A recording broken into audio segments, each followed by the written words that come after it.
ರಹಿಮಕ್ಕೆ ದೋಹೆ ಅಂತಕ್ಕಂಥ ಪದ್ಯಪಾಠದ ಅಭ್ಯಾಸ ಪ್ರಶ್ನೋತ್ತರಗಳನ್ನ ನೋಡೋಣ. ಆಲ್ರೆಡಿ 9th ನಿಮ್ಮ ಎಲ್ಲ ವಿಷಯಗಳಲ್ಲಿ ಕೂಡ ಪ್ರತಿ ಪಾಠದ ಪ್ರಶ್ನೋತ್ತರಗಳನ್ನ ನಿಮ್ಮ FA ಎಕ್ಸಾಮ್ನ ಪ್ರಶ್ನೆ ಪತ್ರಿಕೆ ಮತ್ತು ಕೀ ಉತ್ತರಗಳನ್ನ ಎಲ್ಲ ಸಬ್ಜೆಕ್ಟಲ್ಲಿ ಕೂಡ ಅಪ್ಲೋಡ್ ಮಾಡ್ತಾನೆ ಇದ್ದೀವಿ. ಈ ವಿಡಿಯೋದ ಡಿಸ್ಕ್ರಿಪ್ಷನ್ ಬಾಕ್ಸ್ನಲ್ಲಿ ಆಯಾ ವಿಷಯಗಳ ಪ್ಲೇಲಿಸ್ಟ್ ಲಿಂಕ್ ಇದ್ದಾವೆ. ದಯಮಾಡಿ ಅವುಗಳನ್ನು ನೋಡಿ ಅಂತ ಹೇಳ್ತಾ ವಿಡಿಯೋವನ್ನು ಲೈಕ್, ಶೇರ್ ಮತ್ತು ಸಬ್ಸ್ಕ್ರೈಬ್ ಮಾಡೋದನ್ನು ಮಾತ್ರ ಮರೆಯದಿರಿ. अभ्यास एक वाक्य में उत्तर लिखिए. पहला प्रश्न था, सुजान लोग संपत्ति क्यों संग्रह करते हैं? उत्तर था, सुजान लोग दूसरों के कल्याण के लिए संपत्ति संग्रह करते हैं. प्रश्न 2, चंदन के पेड़ को कौन लिपटे रहते हैं? उत्तर था, चंदन के पेड़ को सांप लिपटे रहते हैं. तीसरा प्रश्न, रहीम किसको तिरस्कार न करने के लिए कहते हैं? रहीम छोटे और साधारण लोगों को तिरस्कार न करने के लिए कहते हैं. प्रश्न 4, कौन अपनी प्रशंसा नहीं करते हैं? उत्तर, बड़े लोग न ज़्यादा बोलते हैं और न ही अपनी प्रशंसा करते हैं. मुख्य प्रश्न 2-3 वाक्यों में उत्तर लिखिए. पहला प्रश्न था, रहीम ने सज्जनों के बारे में क्या कहा है? उदाहरण दीजिए. उत्तर है, रहीम कहते हैं कि जैसे पेड़ अपने फल खुद नहीं खाते और सरोवर अपना पानी खुद स्वयं न पीते, वैसे ही सज्जन दूसरों के कल्याण के लिए संपत्ति का संग्रह करते हैं. दूसरा प्रश्न, रहीम ने भुजंग के उदाहरण से क्या बताया है? उत्तर है, भुजंग का अर्थ है सांप.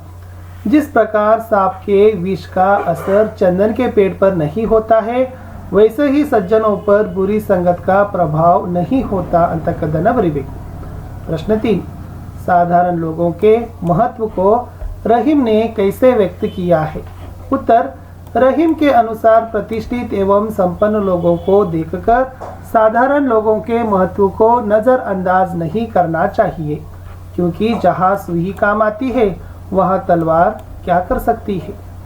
प्रश्न 4, हीरे के बड़प्पन को रहीम ने कैसे बताया है? उत्तर, बड़े लोग अधिक नहीं बोलते, न ही वे अपनी प्रशंसा करते हैं. रहीम ने इस बात की तुलना हीरे से की है. हीरा कब कहता है कि उसका मूल्य अत्यधिक है.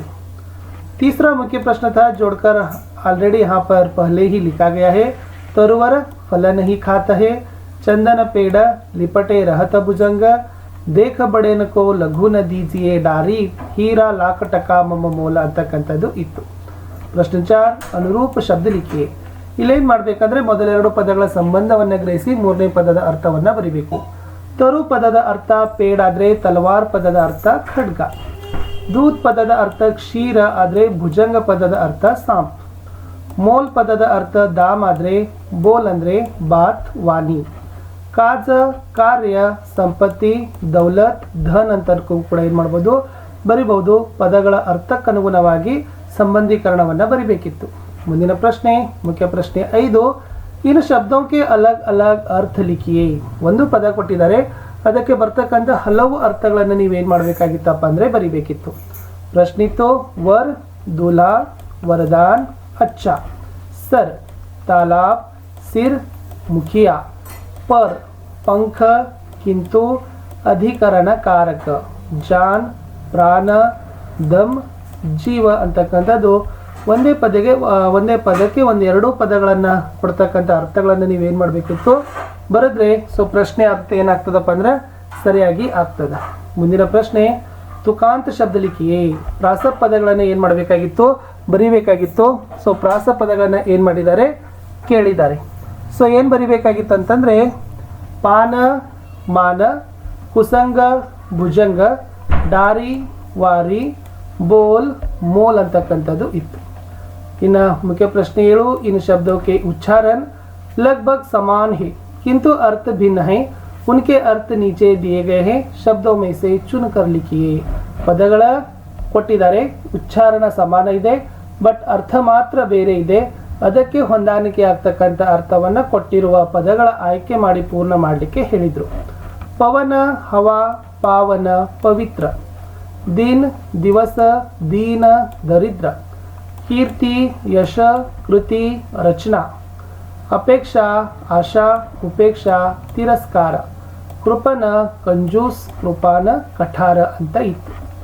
ಮುಂದೆ 9ರಲ್ಲಿ ऊपर से नीचे रिक्त स्थानों को भरकर दी गई शब्द पहेली का हल कीजिए ಹೇಳಿದ್ದಾರೆ ऊपर से नीचे ಅಂತ ಕೇಳಿದ್ದಾರೆ ಮೇಲಿನಿಂದ ಕೆಳಗೆ ಬರೆದು ಸೊ ಈ ಪದಬಂಧವನ್ನು ಪೂರ್ಣ ಮಾಡಬೇಕಿತ್ತು ಫಸ್ಟ್ ಒನ್ ಇಮಾರತ್ ಅಂದರೆ ಮನೆ ಅಜ್ಗರ್ ಅಂದರೆ ಹಾವು ಓಕೆ ಬೈಲ್ಗಾಡಿ ಅಂದರೆ ಎತ್ತಿನ ಬಂಡಿ ಶರ್ಬತ್ ನೆಕ್ಸ್ಟ್ ಬರ್ತಾನ್ ಅಂದರೆ ಪಾತ್ರೆಗಳು ಅಂತ ಬರ್ತವೆ ಸೊ ಮೇಲಿನಿಂದ ಕೆಳಕ್ಕೆ ಬರೆದ್ರೆ ಈ ಪದಬಂಧ ಕಂಪ್ಲೀಟ್ ಆಗ್ತದೆ ನೆಕ್ಸ್ಟ್ ಇತ್ತು ಶುದ್ಧ ರೂಪ ಲಿಖಿಯೇ ಸೊ ಪದಗಳನ್ನು ಕೊಟ್ಟಿದ್ರು ಬಟ್ ಅವುಗಳನ್ನು ದೋಹೆಗಳ ಆಧಾರದ ಮೇಲೆ ಶುದ್ಧವಾಗಿ ಬರಲಿಕ್ಕೆ ಹೇಳಿದ್ರು ರುವತರ ತರುವರ ಗಜಂಬು ಭುಜಂಗ ವಾತರಿಲ ತಲವಾರಿ ಪ್ರತಿಕೃ ಪ್ರಕೃತಿ ಕಾತ ಹಿಜರಪ ಪರಕಾಜಹಿತ ಅಂತಕ್ಕದ್ದನ್ನು ಬರೆದ್ರೆ ಸೊ ಕಂಪ್ಲೀಟ್ ಆಗ್ತದೆ ಇಷ್ಟಿತ್ತು ಸ್ನೇಹಿತರೆ 9ನೇ ತರಗತಿ 17ನೇ ಪದ್ಯಪಾಠ ರಹೀಮಕ್ಕೆ ದೋಹೆ ಅಂತಕ್ಕಂಥ ಪದ್ಯದ ಕಂಪ್ಲೀಟ್ ಕೀ ಆನ್ಸರ್ಸನ್ನೇ ನಿಮಗೆ ಕೊಟ್ಟಿದ್ದೀನಿ